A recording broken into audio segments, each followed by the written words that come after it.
Today I am going to discuss about the next feature of the Government of India Act 1919. It extended the principle of communal representation. जो भी communal representation थी उसकी जो भी principle थे उसको extend किया गया है by providing separate electorate. और उनको क्या दिया, एक अलग से electorate दिया. किस किस को दिया electorate? For Sikh, for Indian Christians, for Anglo Indians and Europeans. ठीक है, चाहे सिख हो, चाहे इंडियन क्रिश्चियन हो, एंग्लो इंडियंस हो एंड यूरोपियन. ठीक है, उसके बाद नेक्स्ट क्या हुआ, granted franchise to a limited number of people on the basis. और उनको क्या किया गया, फ्रेंचाइज ग्रांट किया गया है किसके ऊपर, limited number of people on the basis of, चाहे वो प्रॉपर्टी हो, चाहे वो टैक्स हो और चाहे वो एजुकेशन हो. ठीक है, तो I hope everybody clear this important feature of the government of India act 1919.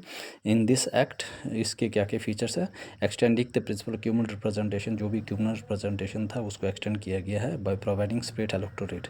जो क्यूमनल रिप्रेजेंटेशन थी उसको एक्सटेंड किया गया था ताकि उनको क्या दिया जाए, एक स्प्रेड इलेक्टोरेट दिया जाए. किस किस कम्युनिटी को दिया गया, चाहे सिखिज्म को हो, चाहे इंडियन क्रिश्चियंस को हो, इंडियन एंग्लो इंडियन को हो और यूरोपियंस को.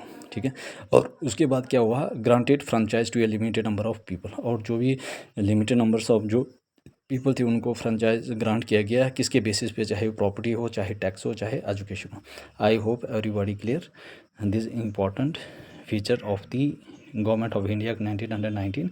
इसका लास्ट पार्ट आएगा, उसके बाद गवर्नमेंट ऑफ इंडिया 1919 ये ख़त्म हो जाएगा. ठीक है, I hope everybody clear. Please make their on note.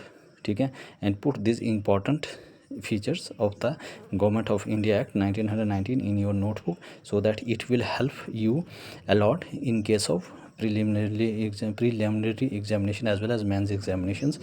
ठीक है, and it makes your concept rock solid. ठीक है, if you take small goal, ठीक है, and put 100% effort in this particular topics. ठीक है, and you will definitely achieve the goal and you will definitely reach in your destinations. I hope all the best for everybody.